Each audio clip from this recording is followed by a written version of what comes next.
आप देख रहे हैं अल्फा डिफेंस हिंदी में आपका स्वागत है। आज के इस वीडियो में हम लोग बात करने वाले हैं इस फोटोग्राफ के बारे में जो अभी आप अपनी स्क्रीन के ऊपर देख रहे हैं। इस फोटोग्राफ को अगर आप ध्यान से देखेंगे तो आपको समझ में आएगा कि ये एक इंडियन एयरफोर्स के वीडियो से एक्सट्रैक्ट की गई है और इसमें जो सिस्टम अवेलेबल है वो एक Russian long range anti stealth radar है, जिसको रिसेंटली भारतीय वायुसेना ने अपने बेड़े में शामिल किया है। आइए इसको डिटेल में समझने की कोशिश करते हैं अपने सिग्नेचर ब्लू स्क्रीन के ऊपर। वैसे जैसा कि आप थंबनेल के ऊपर पढ़कर आए हैं कि भारतीय वायुसेना की तरफ से इस रेडार को काफी सीक्रेटली अपने बेड़े में शामिल किया है और एक वीडियो के माध्यम से केवल एक इमेज पब्लिक की। नॉर्मली भारत में किसी भी इंडक्शन को लेकर बहुत सारी कॉन्वर्सेशन होती हैं, बहुत सारे अलग अलग तरीके के अप्रूवल्स होते हैं और हर एक अप्रूवल स्टेप के ऊपर अलग अलग जगहों पर रिपोर्टिंग होती है। लेकिन इस केस में इंडक्शन के बाद केवल एक इमेज पब्लिक की गई है और इस इमेज के माध्यम से हम लोगों को समझ में आता है कि भारतीय वायुसेना के पास में कम से कम एक रेडार तो है। अब नेचुरल है कि भारतीय वायुसेना केवल एक रेडार तो खरीदेगी नहीं और इसी वजह से इस रेडार को समझना काफी जरूरी हो जाता है। जिस रेडार की हम लोग यहाँ पर बात कर रहे हैं ये रशियन रेडार 55ZH-6ME कहलाता है और ये एक वेरी हाई फ्रीक्वेंसी बैंड का 3D long range surveillance radar है। रशियन लिटरेचर में इसको नीबो यूएम भी कहा जाता है और ये रेडार भारतीय वायुसेना का आज तक का सबसे शांत इंडक्शन है। आइए सबसे पहले समझते हैं कि इस पूरे इंडक्शन को लेकर अब तक हम लोगों को क्या चीजें पता नहीं। इसको लेकर किसी भी तरीके की ऑफिशियल अनाउंसमेंट नहीं हुई है, कोई भी कॉन्ट्रैक्ट डिटेल पब्लिक नहीं हुई है, कितने रेडार इंडक्ट किए गए हैं उसके नंबर्स को लेकर भी कोई कंफर्मेशन नहीं है और इसकी कॉस्ट क्या होगी उसको लेकर भी नेचुरली कोई इन्फॉर्मेशन नहीं। हाँ, जो चीज हम लोगों को पता है वो ये है कि भारत की तरफ से इस रेडार को ऑपरेट किया जा रहा है और भारतीय वायुसेना के वीडियो में कम से कम एक रेडार तो दिखाई दे रहा है। अच्छा, कुछ लोगों का मानना है कि ये इमेज रशियन रेडार की इमेज हो सकती है और हम लोगों को एक चीज समझनी पड़ेगी कि पास में भारतीय वायुसेना की तरफ से अपने वीडियोस के दौरान S-400 की फुटेज रशियन वीडियोस से ली है। देखिए, जब भी आप VHF की बात करते हैं तो 30 मेगाहर्ट्ज से लेकर 300 मेगाहर्ट्ज तक है, लेकिन स्पेसिफिकली इस रेडार की फ्रीक्वेंसीज की अगर बात की जाए तो ये 133 से 144 मेगाहर्ट्ज और 216 से 225 मेगाहर्ट्ज के बीच में ऑपरेट करता है। ये एक 3D रेडार है, यानी कि ये रेंज, एजिमुथ और एल्टीट्यूड तीनों बताता है। वहीं पर अगर डिटेक्शन रेंज की बात की जाए तो इसकी रेंज 600 किलोमीटर तक की है। इंटरेस्टिंग चीज ये है कि ये मार्क 6.4 तक के टारगेट को काफी आसानी से 80 किलोमीटर तक की एल्टीट्यूड पर डिटेक्ट कर सकता है और सबसे इंटरेस्टिंग चीज ये है कि ये एक मोबाइल प्लेटफॉर्म है क्योंकि ये ट्रक के ऊपर माउंटेड है, यानी कि जरूरत पड़ने पर आप इसको स्कूट कर सकते हैं।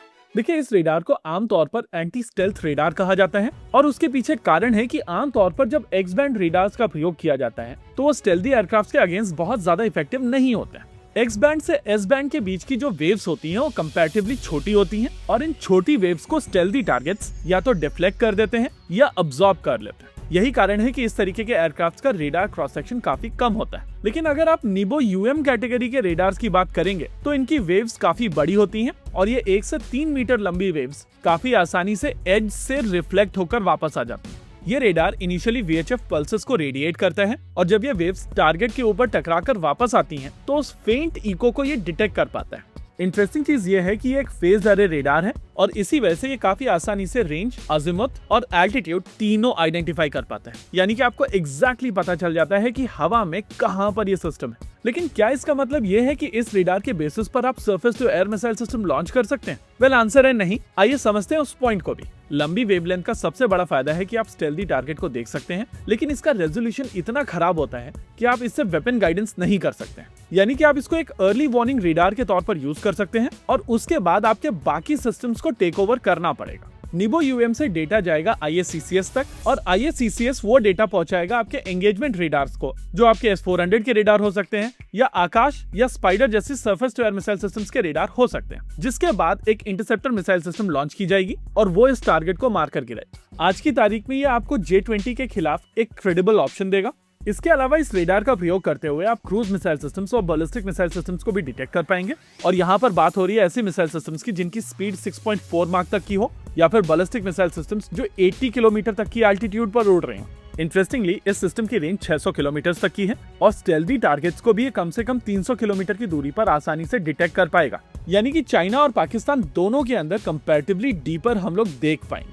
इसके अलावा आज की तारीख में रेडार सबसे बड़े टारगेट होते हैं और क्योंकि इस तरीके के रेडार्स काफी बड़े एरेस के साथ में ऑपरेट करते हैं, इस वजह से ये एक बड़ा टारगेट बन जाते हैं। लेकिन क्योंकि ये सिस्टम्स ट्रक के ऊपर माउंटेड है और ये मोबाइल है, इस वजह से आप इनको काफी आसानी से स्कूट करा सकते हैं। इसके अलावा इस पूरे केस में जो चीज हम लोगों को सबसे ज्यादा पसंद आई है वो है no press release, no numbers, no fanfare. ये सिस्टम क्वाइटली इंडक्ट कर लिए गए हैं और सडनली आपके पास में VHF बैंड में अर्ली वार्निंग की कैपेबिलिटी है जिसकी रेंज 600 किलोमीटर तक की है। ये 6.4 मार्क तक की स्पीड के टारगेट्स को डिटेक्ट कर सकता है और 80 किलोमीटर तक की एल्टीट्यूड पर बैलिस्टिक मिसाइल सिस्टम्स को भी डिटेक्ट कर सकता है, यानी कि क्षमता काफी सिग्निफिकेंट है। हाँ, बस डिफरेंस इतना है कि अगर ये सिस्टम इंडिजिनस होता तो शायद हम लोग इसको ज्यादा सेलिब्रेट करते। फिलहाल ये चीज हम सभी को पता है कि ये एक प्योर इंपोर्ट है और ये रशिया से डायरेक्टली आया है। इसी के साथ आज के इस वीडियो में रखते हैं केवल इतना ही।